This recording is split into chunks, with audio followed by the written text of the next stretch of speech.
Good morning, everyone. I hope you're all doing good. So we have a session here today that I'm really proud to moderate. This is the BME Careers in Industry, Government, and Academia. So we have 5 well-qualified panelists here, and they range in their careers from, as we say, industry, government, and academia. So in a little while, I'm going to turn it over to you to ask these panelists any kind of question you may have about their careers, where they're at right now, and how they got there or what they see for the future. And I want to introduce all of these wonderful people up here. So I'm going to start to my right with Eric Plaisance. Eric is originally from New Orleans, Louisiana, and received his BS in Biomedical Engineering from Louisiana Tech University in 1983.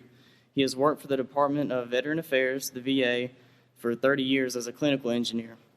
Over the past 23 years, he has served as the supervisory biomedical engineer at the Bay Pines healthcare system. Then next we have Erin Spinner. Erin received her BS in mechanical engineering from Kettering University and did a co-op in the medical device industry during this time. She received her PhD in biomedical engineering with a focus on heart valve mechanics from Georgia Tech and Emory University. After her PhD, she joined the Advanced Technology Department at Edwards Life Sciences. She currently serves on the ISO committee for determining international standards for developing, manufacturing, and testing heart valves. David Hummel. David graduated from the U.S. Naval Academy and served as a submarine officer and qualified nuclear engineer for 5 years prior to joining J&J Johnson & Johnson in 2005. He has taken on roles with increased responsibility in sales management, and operations, and is planning in the last 10 years with Johnson. So now David currently serves as the regional business director with Biosense Webster, leading the clinical and sales support team in the Central and South Florida markets. Teresa Murray. Teresa received her PhD as an NSF GRF graduate fellow in bioengineering from Arizona State in 2009. Following her PhD, she worked as a postdoc fellow at Yale University until she was recruited by Louisiana Tech University in 2011. Teresa is currently an assistant professor of biomedical engineering at Louisiana Tech and is the director of the Integrated Neuroscience and Imaging Lab in the Center for Biomedical Engineering and Rehabilitation Sciences at Louisiana Tech. She received the Transformative Research and Teaching Award in 2012 from the College of Engineering Science at Louisiana Tech. And on the far right is Athanios Sembanis. He received his PhD in chemical engineering from the University of Minnesota. Following his postdoc appointment at MIT, he joined the Georgia Institute of Technology in 1989, where he's currently professor in the School of Chemical and Biomolecular Engineering and in the Emory, Georgia Tech Department of Biomedical Engineering. As of September 2013, he is a rotator at the National Science Foundation, NSF, where he serves as the director of the Biomedical Engineering Program. So his research interests are in cellular and tissue engineering. So as you can see, we have a wide range of panelists, and my name is Justin Huckabee. I'm the National Student Vice President of Alpha Eta Mu Beta and a BMES member, doctoral student at the graduate program between UNC and NC State. So from here, I just want to turn the session over to you guys to ask some questions to our wonderful panelists.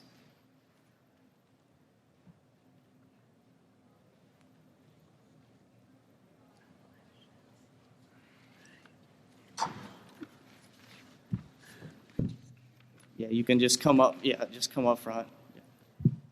Benjamin Wallace, graduating bioengineer from University of Pittsburgh, undergrad.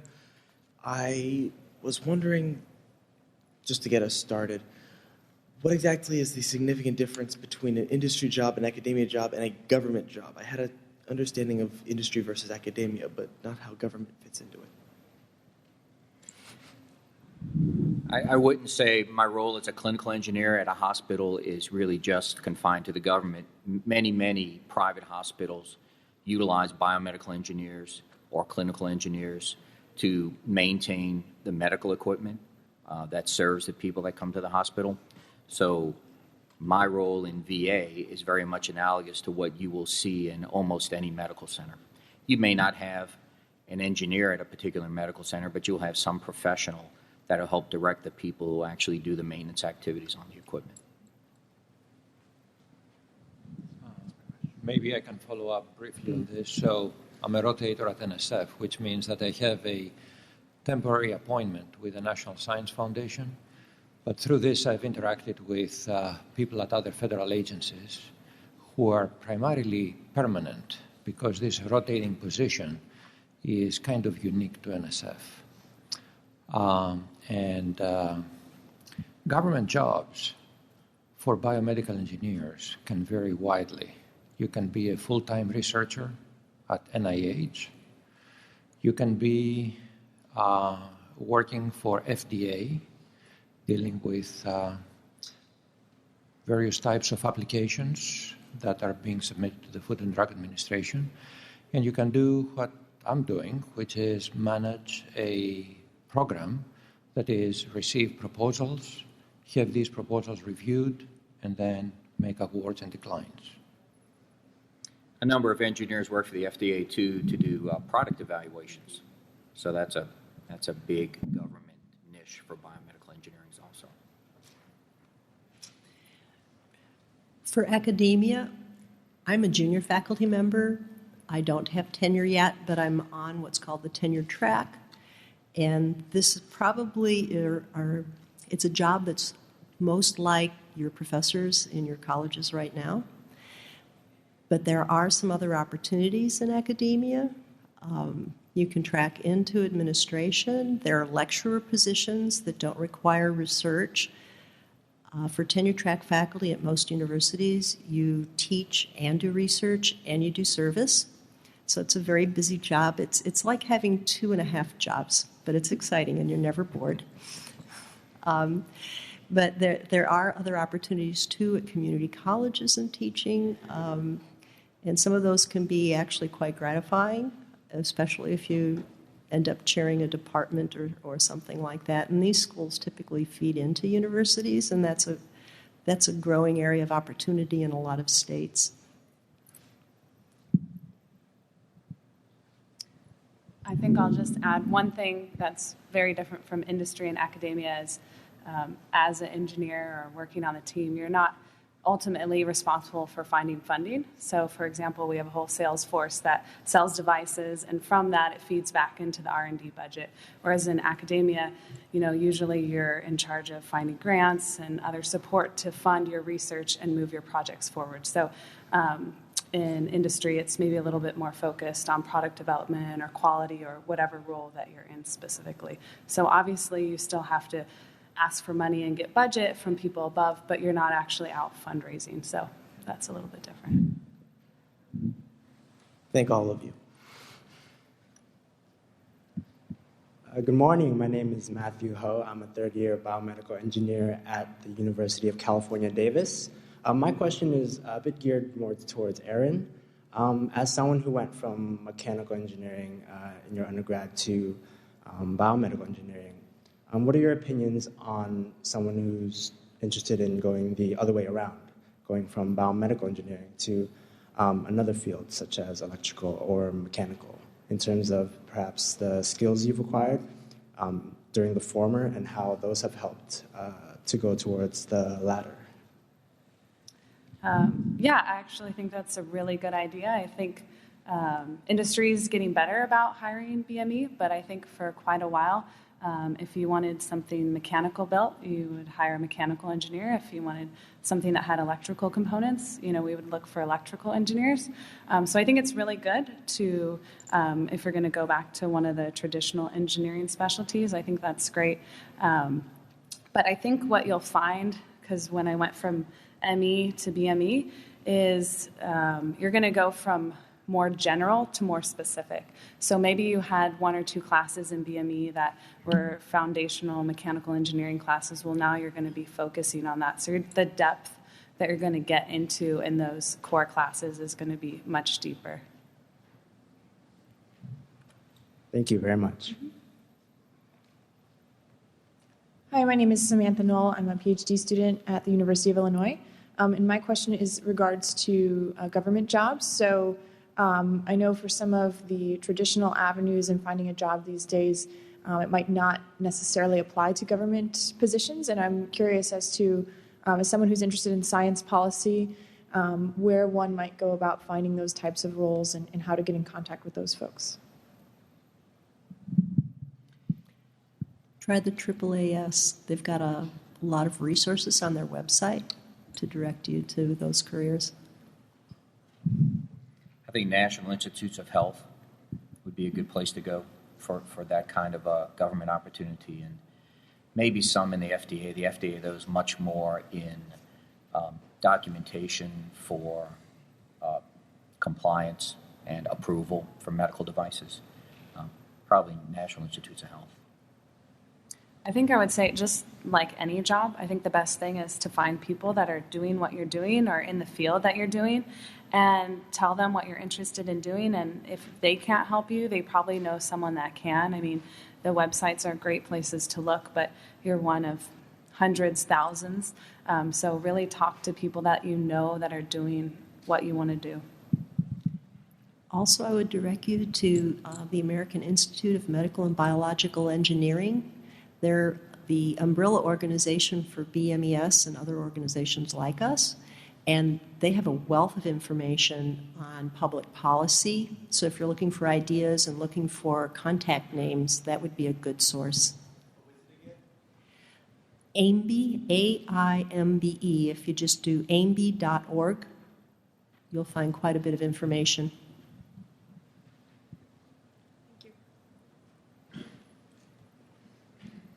Hello, my name is Carlisle DeJulius. I'm an undergraduate from the University of Akron. I'm really interested in biomaterials and tissue engineering, and you mentioned the differences in finding funding and that it's slightly easier to find funding in an industry capacity. So I was wondering if there are a lot of jobs in industry R&D focused on more tissue engineering. I guess I can start by answering that. So at Edwards, we do have a group that does, I would say, I wouldn't necessarily call it tissue engineering. We do more tissue work. Actually, we rely quite a bit on academia because a lot of the, as you guys are aware, tissue engineering is being done in an academic setting. Usually for industry to get involved, we want it to show some evidence that it will work, and how it's viable, durable, how we're going to incorporate it into our devices. So we work with actually academia a lot and come to different conferences and see what people are doing. So there are different places. I think it's more of a niche. So you got to look for that, and maybe startup companies more do stuff like that. So, If I may also add something here, the area of research is important, like tissue engineering, biomaterials, what you would like to do, but also the type of research within this area is something that you need to consider. Industry is primarily product-driven. In academia, you can also do research for the purpose of generating fundamental knowledge or fundamental new technologies. For example, in my lab at Georgia Tech, if we were product-driven, if we had to produce a product, we would have gone bankrupt a long time ago. The good thing is that our product is publications, students, PhDs, and knowledge and technologies. And if this is something that you would like to do in this particular field, then academia would be perhaps the place to go.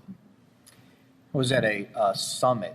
There's a group called AME, Advancement for Medical Instrumentation. And they had a summit on ventilators, and a big controversy at the time was some changes in standards by the FDA for ventilator manufacturers to ensure that the materials they were introducing into the body, in fact, weren't going to cause any harm. So even something as simple as testing plastics on what they do to tissue, there are many, many opportunities, even in private industry, for people who understand tissue and biocompatibility and these kinds of issues. So you just think out the box and keep your options open. Thank you. Hi, my name is Margot, and I'm a PhD candidate at Rutgers University. And I have kind of a broad question for students who might be graduating. In terms of government versus academia versus industry, what are different skill sets that each of these areas may be looking for, and what can we do as students to market ourselves best to a government job or an industry job?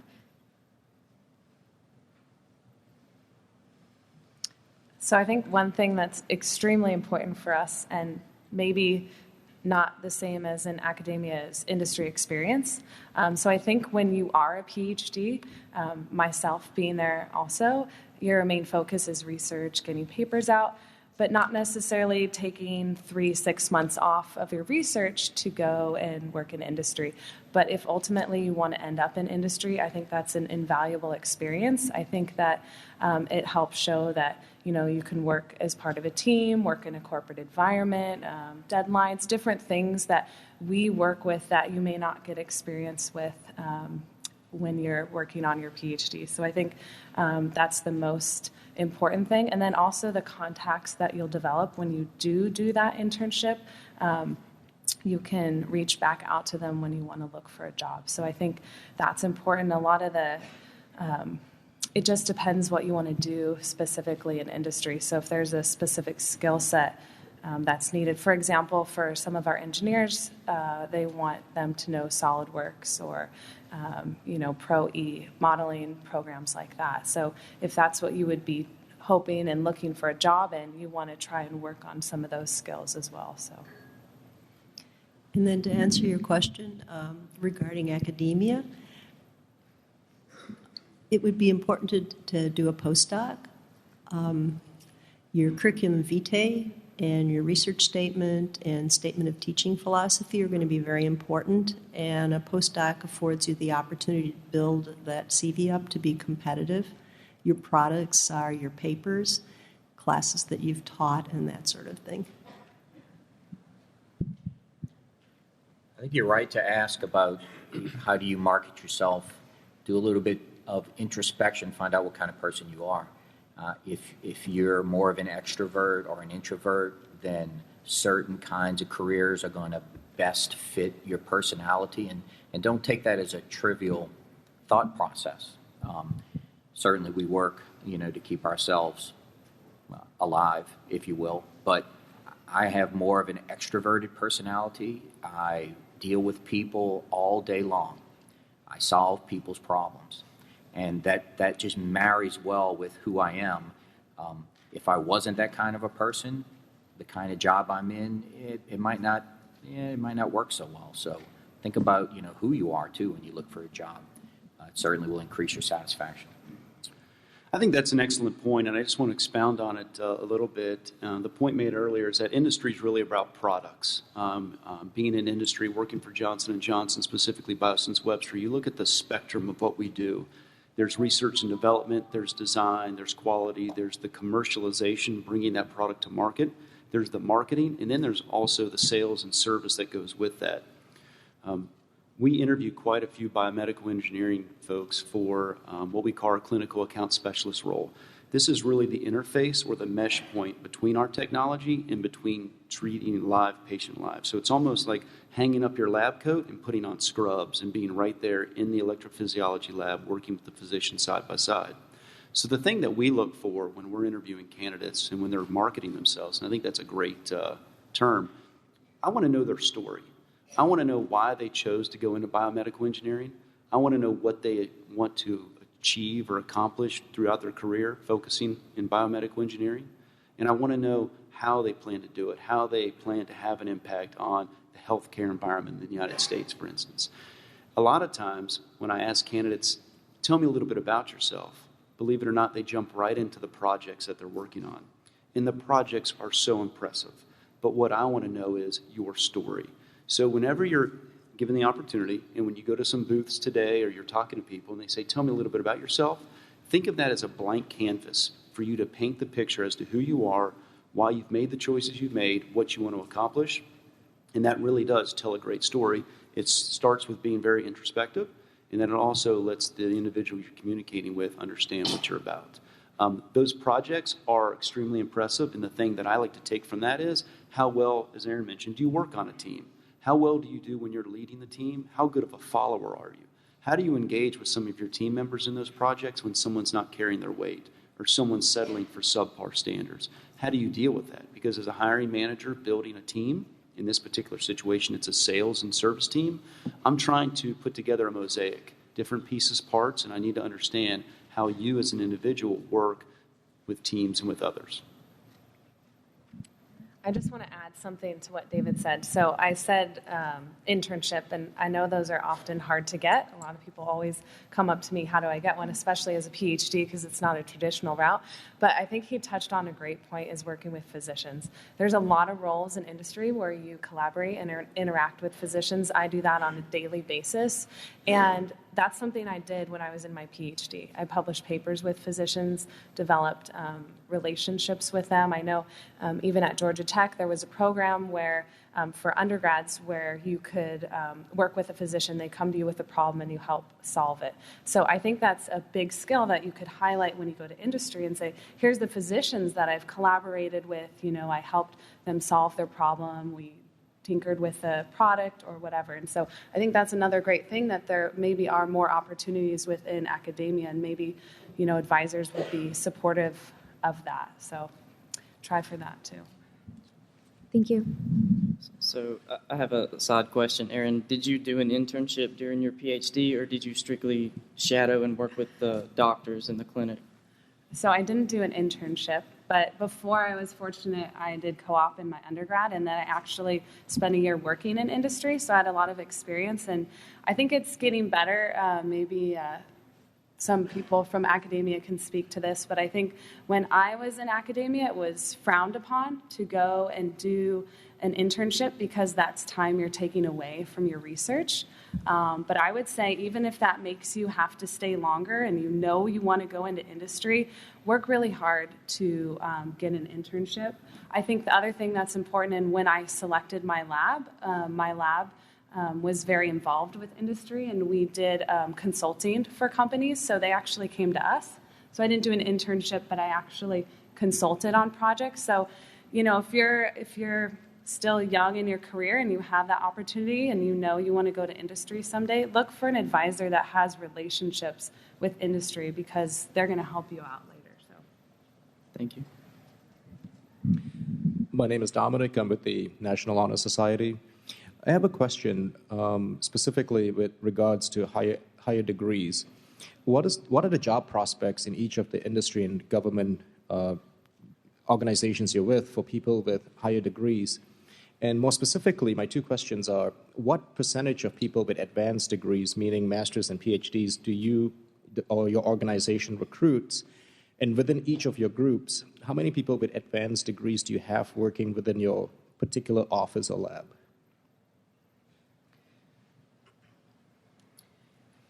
The VA hires about 20 biomedical engineers a year for intern programs, and we bring them into medical centers to spend 2 years with a biomedical engineer to figure out what the roles of a clinical engineer are. We'll hire mostly masters and BS, very few PhD type positions. So the higher degrees working as a clinical engineer are really not that important.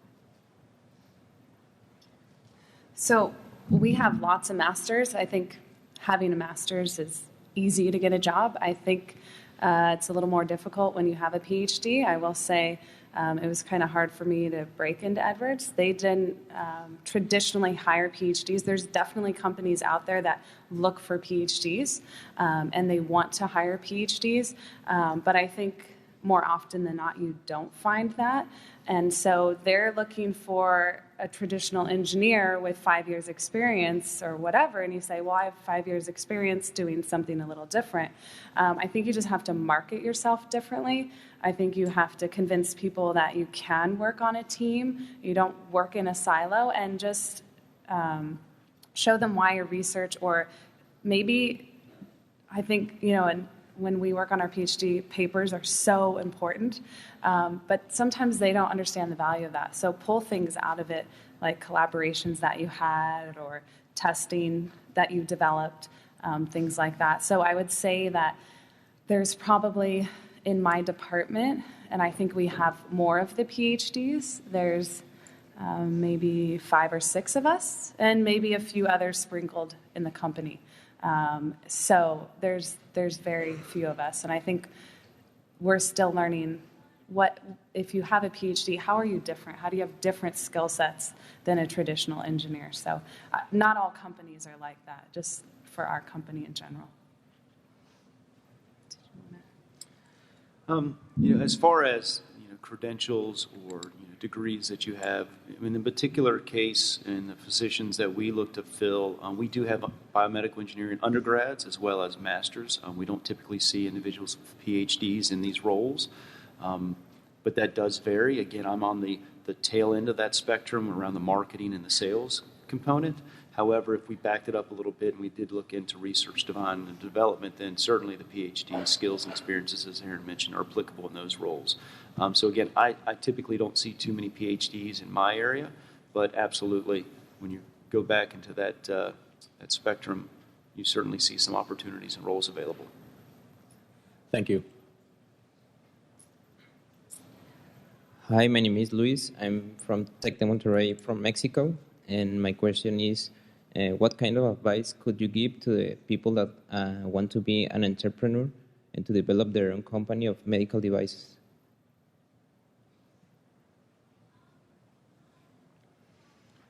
I guess as an entrepreneur, if you need somebody to manage your sales force, I'll be your guy. Unfortunately, since my professional career has been primarily with Johnson & Johnson, which is big medical, big pharma, I've not had the experiences with entrepreneurs. I think that you just look around the room and the amount of talent and knowledge and expertise that's here. I think you guys are certainly well poised to make quite an impact in that market. I've interviewed several candidates for these roles, and at the end of the day, some of the recommendations I've given them is, I don't know that this is the right fit for you to come in and work for a large organization. You could get some of your creativity bogged down, and young, somewhat flexible in relocation at this stage of your life, etc. Startups or that entrepreneur avenue may be a best fit for you to get some of that real life experience, and now's the time to do it. Just, again, walking around the exhibit hall, seeing some of the posters, just an amazing mass of talent. I've already emailed and texted so many of my counterparts just explaining to them what I've seen here today. You guys should be very proud of that, and I think that lends itself very well to some opportunities at entrepreneurs and startups and different things of that nature. Thank you. Hello, my name is Brian Lee. I'm an undergraduate from Cal State LA, or California State of University of Los Angeles. And my question is for each of you, including Justin, what is the biggest mistake relative to BME that you've made, and what did you learn from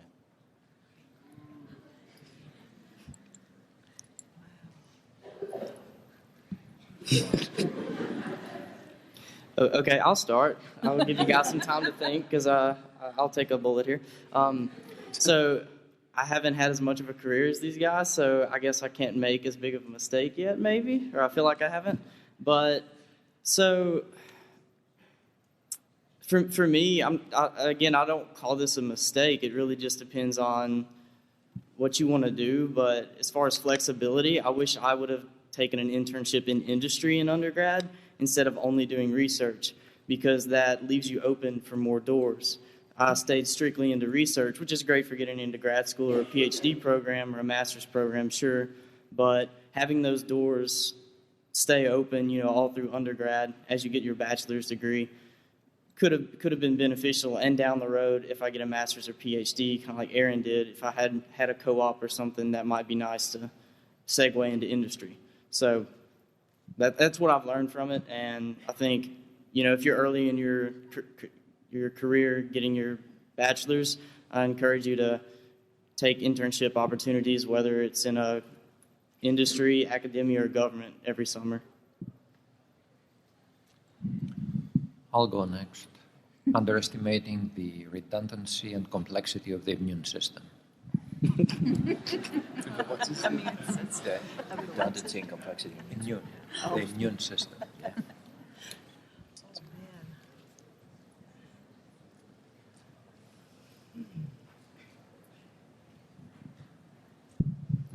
Okay, I'm a junior faculty member, and my biggest mistake was taking my first job offer. I was some extenuating circumstances, but it turned out to be okay. You grow where you're planted, and I've been growing very well. So it wasn't a bad move. It wasn't the ideal move, but it wasn't bad. Not being a biomedical engineer, I've made no mistakes. But I will just say, from a professional perspective, enjoy the journey. Sometimes we get so caught up in going from point A to point B and then from point B to point C, and we kind of miss the beauty of the journey and all the learnings and development, both personally and professionally, that take place between that. It's hard to do, and if some of my colleagues who've known me throughout my career heard me saying this, I think they would laugh. But enjoy the journey, take a deep breath at times, and think back occasionally of all the things you've learned about yourself, professionally, personally, because that's really, at the end of the day, is what's going to matter most. So enjoy the journey that you guys go through. I think one thing I learned is, I think we're all really eager and we want to just get going. But I think when you get yourself in a new environment, maybe take some time to just understand how things work in that environment instead of coming in and saying, this is how we should do things and blah, blah, blah, blah, blah, because you need to understand that some other people might have already done that, and just kind of understand the background and why things work the way they do. I think sometimes, I've been guilty of that, and I've seen other people do that, and you just want to be respectful of the other people and all the hard work that they've put in. To be able to do my job effectively, I have to create relationships of trust. I can be as competent a person as possible who can affect anything that needs to be done to solve your problem. But if the people that you work for and with don't trust you, and if you don't have a personal relationship with them, your ability to be able to serve them is compromised.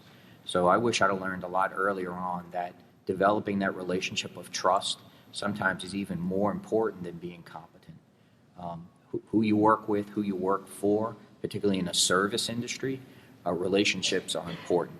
Relationships in a very narrow focus, like in a hospital, become even more important.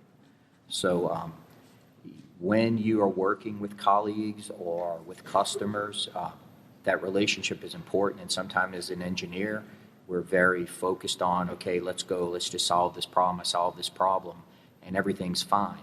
And sometimes you can solve the problem and still not win because of that lost relationship.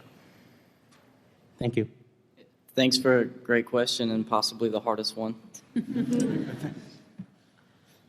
Hey, how are y'all? I'm Will Harley from Clemson University, and I'm a senior biomedical engineer. And I was just wondering, based on the candidate review, candidates that you brought in that are BMEs, how important would you say it is to take the fundamental engineering principles exam as far as hiring?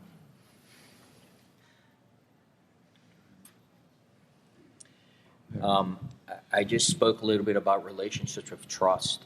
I look in resumes for people who have extracurricular activities outside of engineering because the job that I do in the service industry is very important from that trust relationship and the ability to make relationships with people and relate to them so that I can serve them. So my rule of thumb is if you are smart enough to get a degree in biomedical engineering, I'm not going to question your intelligence. You're probably pretty smart. Yeah, I've done this for 30 years, and I've worked with a lot of engineers. You guys are smarter than the average engineer. Please, no offense. You are. You are, okay? Yeah. So I have to go that extra mile to look to see, are you a person that can work with other people, that can work with teams, that can work with sometimes very challenging customers like physicians, and still meet their needs and accomplish what you need to in the day. Now, that's for my very insular kind of work that I do as a service industry in a hospital. I'm positive that other kinds of things other kinds of jobs wouldn't be as important. But I certainly have to look at other aspects of who you are. And I think from a sales perspective, I think you would focus on that also. Yeah, absolutely. We to think about what my particular individuals do, it's a clinical account specialist role. They are the trusted advisor for the physician. If anyone knows anything about golf, there's a golfer and there's a caddy. And the caddy carries the clubs, reads the green, judges the slope, what is the speed of the wind, what directions come from, making recommendations, consulting, as Aaron mentioned, with the physician live in these procedures. Have we identified where the arrhythmia is occurring? Have we got it? Did we ablate the right area? Are we looking at the right image? They are joined at the hip. And it really starts with that trust. We call our clinical account specialist the trusted advisor, and I couldn't really echo any more than that. It is so critical, especially in my world, dealing with those physicians, dealing with the lab staff, and really being an extension of those teams. And the great thing is that when you work for a great organization like Edwards or Johnson & Johnson, you're going to make quality products. Those quality products are going to lead to better patient outcomes. Those better patient outcomes is what we're all here for. And at the end of the day, that's kind of the circle of life that's so nice to know that you're being a part of.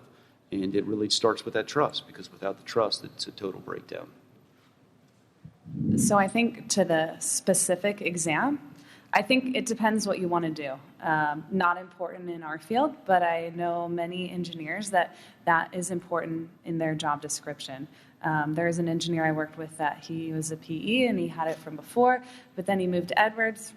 It doesn't matter, but it just depends. So I think you need to look at what you want to do and what's your career path, and is that a requirement or not?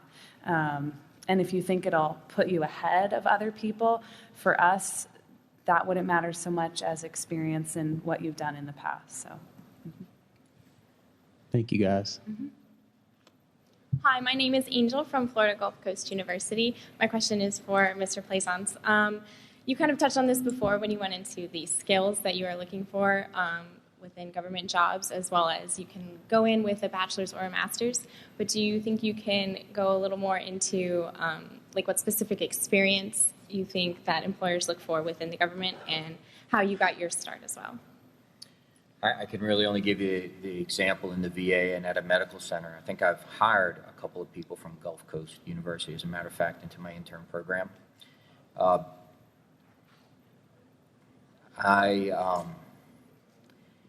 I was looking for a job 30 years ago, just like all of you were. And as it turns out, I was doing it at a time, in case you don't know about history, when we were kind of in an economic downturn in the early 80s. I had a very difficult job finding a company that wanted to hire someone with no experience. And of course, the catch-22 is, how do you get any experience if you don't work for a company? I think I'm echoing a lot of feelings that we all, and I'm sure all of you in this room, are feeling right now. How do I get that experience? I found the VA who was willing to take me as a biomedical engineer with no experience and train me to understand what the role of a biomedical engineer in a hospital is. And that was great, because it opened me up to a world of the medical industry, which the opportunities in the medical industry were just unbelievably vast. Many people who I hired and worked with in the VA in a hospital setting have worked for manufacturers in either sales, development, assist roles. So how do you get a job first so I can get some experience, so I can understand what my market really is? You're from the outside looking in right now, and you want to get in somewhere so you can look for more opportunities. I've been there. It's kind of a daunting thing. It's a little bit intimidating. I was fortunate to obtain an intern position and find someone that cared enough to want to train me to understand what I had to do. Was happy here and stayed for a very long time. Have been a privilege to have 13 people who I've done that to in my career, and some have stayed and some have gone. But I wish I had an answer for every one of you about, hey, how do you do this? Where do you go? How do you find that first job? Is that right job? Is that the first job? I can tell you that in the last couple of years, we have had hundreds of applications for 20 positions for an internship in the VA. So we 30 years later, I'm happy to see that many of you chose biomedical engineering as a career path, because there weren't many of us back in the day, okay? We were very few. So I'm glad many more opportunities are out there for you. But there are lots of other opportunities. My role, and for the most part, is I'm an interpreter.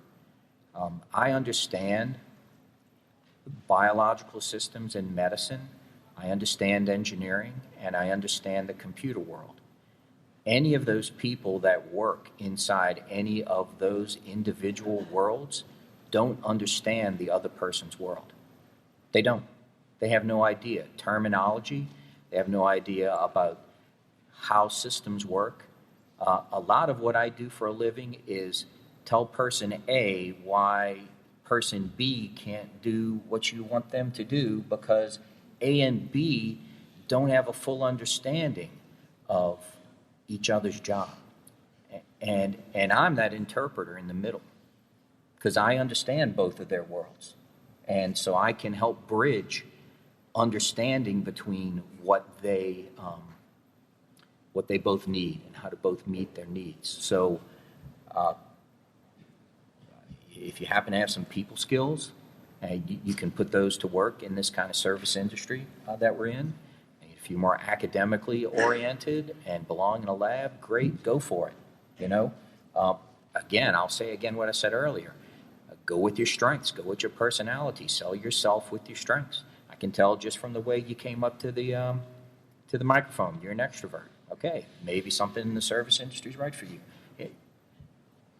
You have a personality. You have strengths. Use them. There are also jobs as like a lab technician, lab manager, that sort of thing, that if you can't get into a company, you can get into an academic lab that can then give you some skills, because you now have customers in the school, and develop those skills of management, customer relations, and that sort of thing, and then market yourself outside, because now you have some job experience. I think the best thing you can do is develop relationships with people that you want to do things. I think I said this earlier, because then they're going to be more willing to take a risk with you because they know a little bit more about you. Maybe you don't have the skills, but you're a go-getter and you work well with others, and they can tell you're a good communicator. To me, if I saw that, I would hire someone that looks good on paper. So if someone can vouch for you and say good things about you, and they've worked with you, that says a lot. We interview a lot of candidates. It's a lot of work. If someone tells us they're really good, I know they don't have the experience, but I know she'll do great, they go much higher to the top of the list. So I think, yes, experience is great, but everyone can work on developing relationships. And I think that holds true for whether you want to go into academia, government, or industry. So talk to professors, see what they're doing. It's all about relationship building.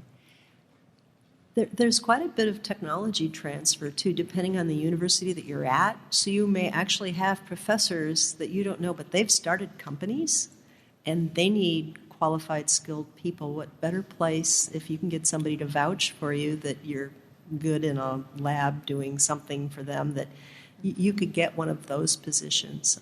They're a little less secure. They're usually funded by grants, which are temporary. So it might not be a good long-term strategy, but it will get you that first job. Great. Thank you very much.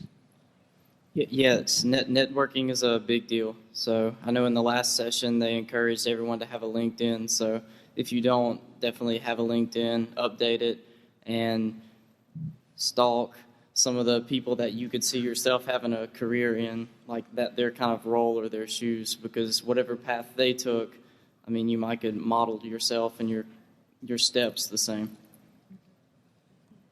Thank you for that, and good morning. My name is Angie Estrada. I'm an undergraduate at Florida International University. And this is a question that I've struggled with for a while, and it's the idea that if you want to go into, at least I've been told, into research and development, which could be closer to academia, but can also be close to industry depending on where you do it. Would it be worthwhile to attain a PhD to go into that career path? Because it's something that I've always wanted to do, but I want to know if it's something worthwhile for that career path.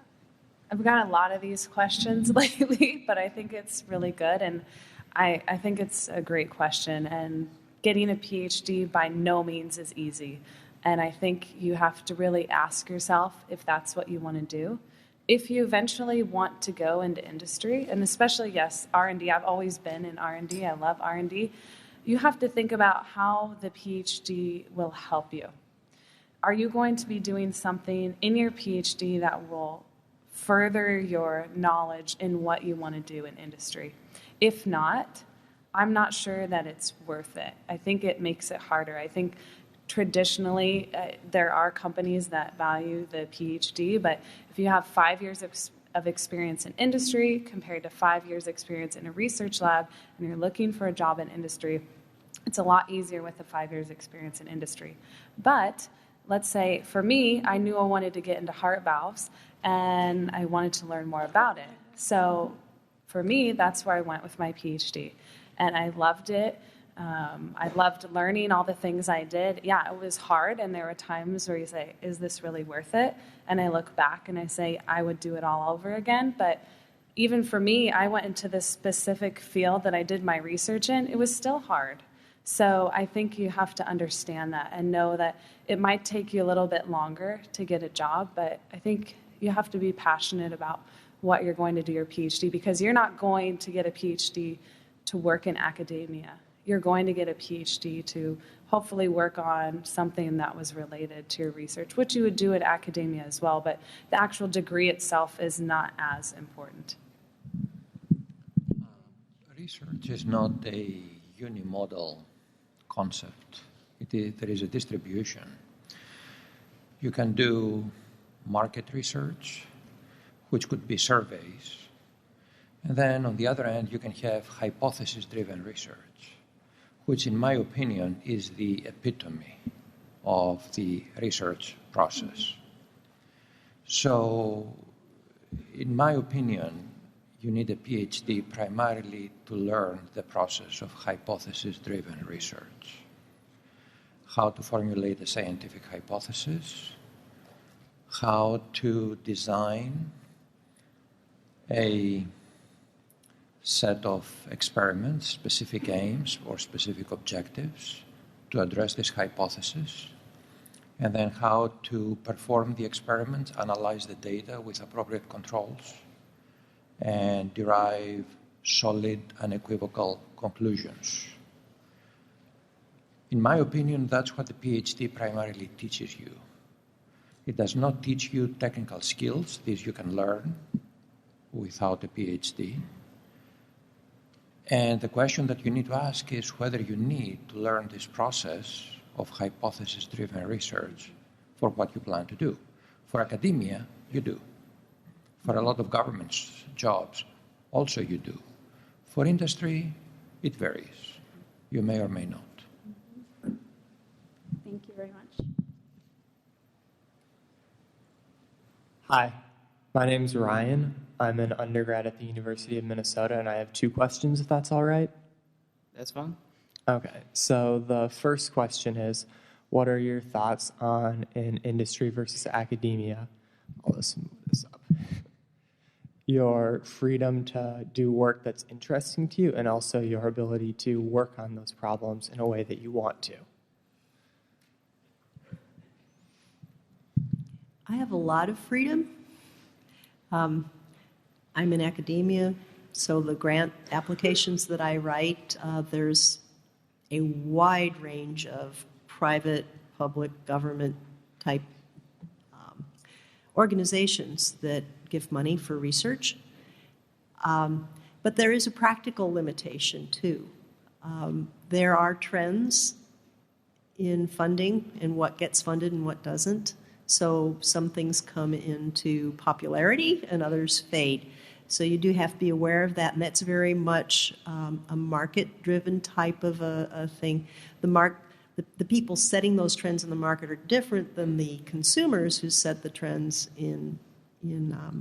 for commercial ventures. But there still are some practical limitations. But I think that there's an awful lot of freedom.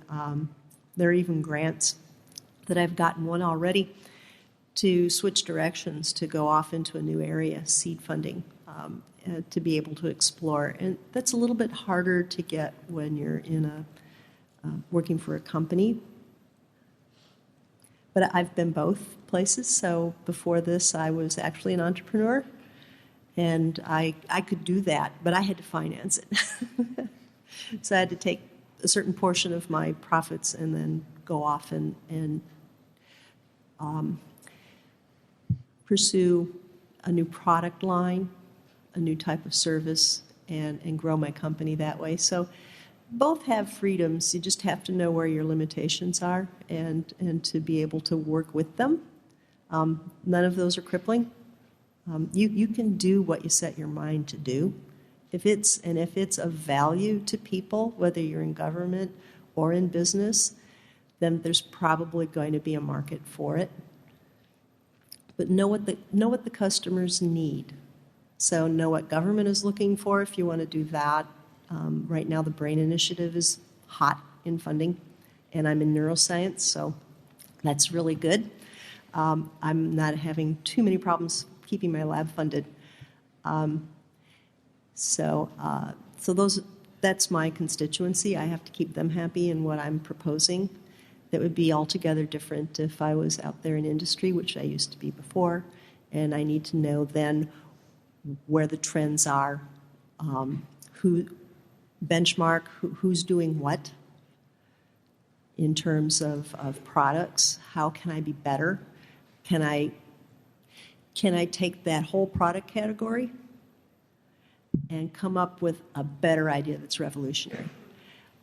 So think about those types of issues, and I think you'll be fine in whatever you choose, industry, government, or academia.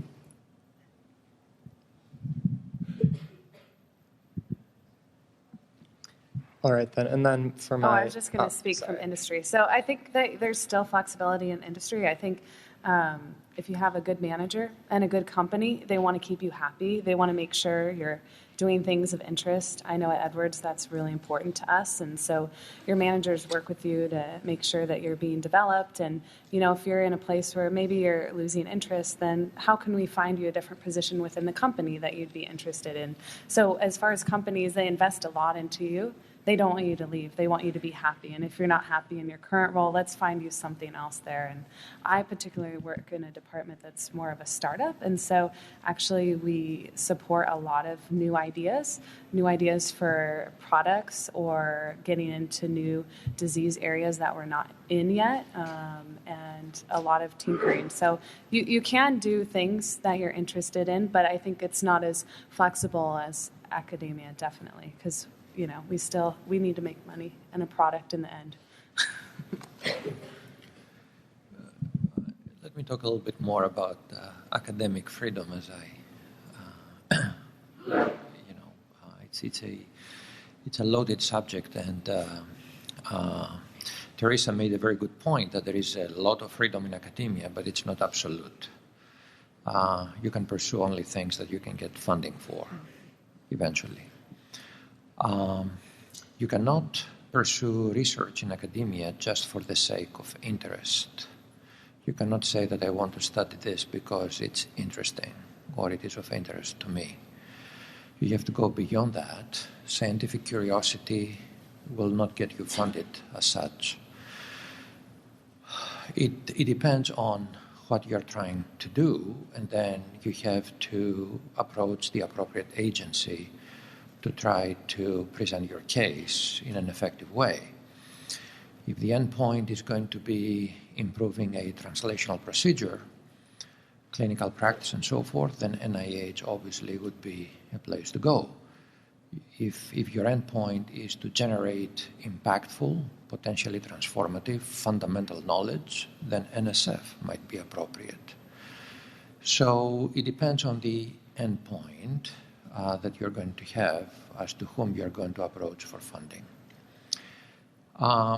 In industry, I had the opportunity to be on a couple of scientific advisory boards in my career of small companies.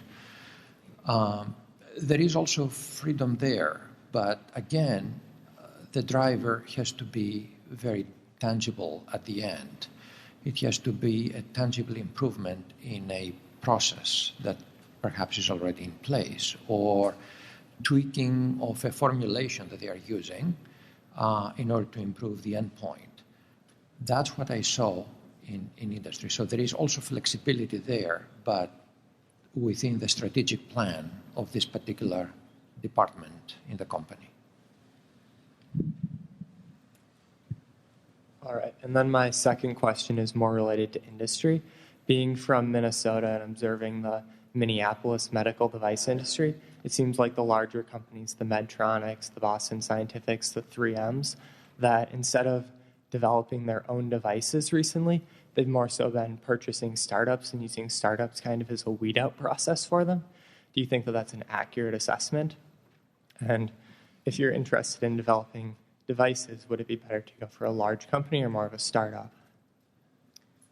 So I think that the statement you made is definitely true. I know when I was looking at companies, looking at Medtronic, St. Jude, Abbott, all the big companies, that's definitely true. I think Edwards is in a unique situation where we actually do a lot of internal development. While we still look up at startups and we do still buy startups, it's whatever technology is best. We have a dedicated department where we have over 150 employees that are working on, and I think of it as small startups. At any given time, we may have 5 to 6 different products that we're developing in totally different areas where we've decided that there's a market and we need a device. So that starts anywhere from one person on a team, and then as it goes to the clinic, moves to 10 or 20 people. And so that's a different business model. It's very expensive. Not every large company does that. And like I said, we do look at startups. We recently just bought one of our competitors, but we were developing a similar device internally. So because we already had that expertise, we already have the people staffed, then now they can help and incorporate with the company that we've bought. I think it's different when you don't have the internal expertise and you buy a company. So there are still companies out there innovating. I like to think that Edwards is doing a really good job and actually invests a lot of money into R&D. We're fortunate that the company's doing pretty well right now. So those opportunities do exist. And a lot of times now you work for a startup. I know 3 friends that left Edwards to work for a startup, and they got gobbled up by one of the big companies. So you're not always working for a startup because eventually they want to get bought. Actually, buying medical equipment for 30 years, yes. The trend that you see, that's the trend I've observed, where when I got into the industry many years ago, there were many, many companies, and 4 big companies have bought up a lot of those other companies. And I see it going the other way now. I'm starting to see a lot of smaller companies come into the industry. So it's a cycle. I'll just add also, not only is it a cycle, I think it also has to do with the organization's culture. At Biosense Webster, we do have that internal expertise, so we do a lot of our development internally. We have a Haifa Technology Center in Israel that just continues to generate innovations at a pace that is unmatched by our competition. What we've also found is that when you do acquire new technologies, sometimes you take one step forward and two steps back as far as the integration. We have a technology platform. It's our Cardo 3 system, as an example. And for us to go out and acquire technology and then have it piecemeal together, well, something's going to give on that. And for us, it's our ability to integrate, which is a key differentiator for us. So that's why we keep all of our development internally. And we're very fortunate that we have that internal expertise, and it's worked out for us very well. Thank you. We're about out of time, so we can maybe go for two more quick questions, but we'll need to wrap things up. Hi, my name is Shaw. I'm from Illinois Institute of Technology, and I'm a PhD student in my last year. And I'm just wondering, when I'm trying to find a job in the pharmaceutical or a biotech company, how can I sell myself to the company, and what are the advantages of being a biomedical engineer versus the pharmaceutical or chemical engineers from the employer's point of view?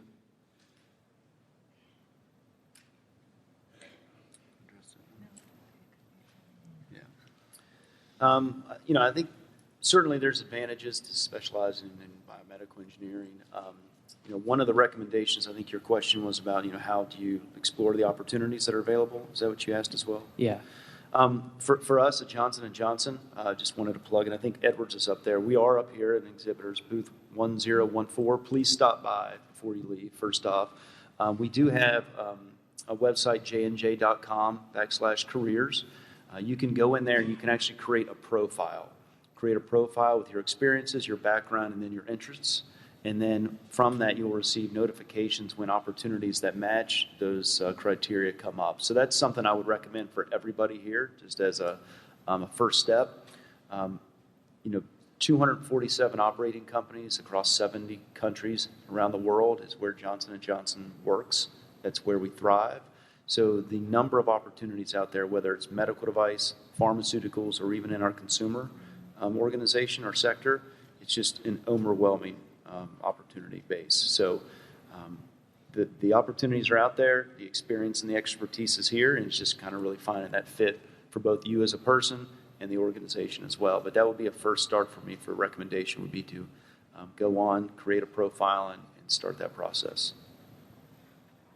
I just have one more quick question because I do have some experience in working in the collaborative project with a medical device company. Do you think if that would be a leverage or advantage for me to apply for a position in the pharmaceutical or biotech companies, especially in the R&D position? Definitely, and actually when I help people with their resumes that are going from academia to industry, I usually have them put any industry or experience like that ahead of all papers and other research. It's really hard, and it was really hard for me at first, but that's what industry is really important. And you may, even if you think in your mind, oh, that was so small compared to all the other things I did, but it's huge, and it's very relevant experience. So definitely highlight that. I think that's important. And maybe more for biotech. I know more biotech than pharmaceutical, but I think actually being a PhD and finding jobs in biotech and pharmaceutical are actually a little bit easier than maybe medical device industry. So you're on the right track, so that's good. Thank you. Morning. Real quick, sorry. My name is Nico Temefio. I'm a master's student from St. Louis University. More for the industry side of things, what would you recommend for someone with startup experience, the skills for them to highlight when applying to companies like Johnson & Johnson or Edwards? I think that one of the things we would certainly love to see, and for you to bring a lot to life in an interview or when you are marketing or branding yourself, is how you navigated the culture, how you navigated the landscape of a startup. It's not easy. Things aren't easy. You don't have the best processes or the best applications in place to make things easy. At larger companies, that's the goal. But at the startup phase, you do not. So what I'd like to hear and what I'd be interested to understand is, how did you as an individual navigate that landscape to accomplish the tasks at hand? Because then what I see is that, okay, this person's a critical thinker, they're resourceful, they can think outside the box, and they never lose focus on what their final objective is. And with all that being said, they successfully navigated through that startup, somewhat maybe dysfunctional or a little bit disorganized landscape to get things done. That shows me quite a bit about the person you are and how you get things done. And I'll just add to that and to anyone else that's here. I think other things that you do as far as clubs or other organizations that you're involved in, put that on there, highlight that. Were you on a committee? Were you the leader? In any way, put that on there because that shows you work well with others or you can lead things, manage projects, things like that. And if nothing else, you never know that the club or organization you were in, that maybe the person that you're interviewing was also interested in that. And it's just another very interesting thing, and maybe you guys connect. I mean, talk to people and they say, oh, but this isn't that important. Well, you never know who's interviewing you, and it's been little things where people were on like some basketball team and, then they can have ended up the whole interviews talking about that. And then they say, oh, they were really personable. And, oh yeah, we talked a little bit about their skill set, but I think they'd fit with my team. And that's huge for us. It's not only the skills that you have, because I'll be honest, I've hired lots of people that don't have the skills, but as long as they're willing to learn and they work well as a team, there's a lot of things that we can teach you. So I think that's the most important thing is, are you easily taught and can you work well with others? So highlight that in some way. Thanks, guys. Appreciate it. Thank you, everyone, for coming out, and we appreciate the great questions. And also, I want to extend a special thanks to the 5 panelists here. They did a wonderful job, and I know I learned a lot, so hopefully everyone else did.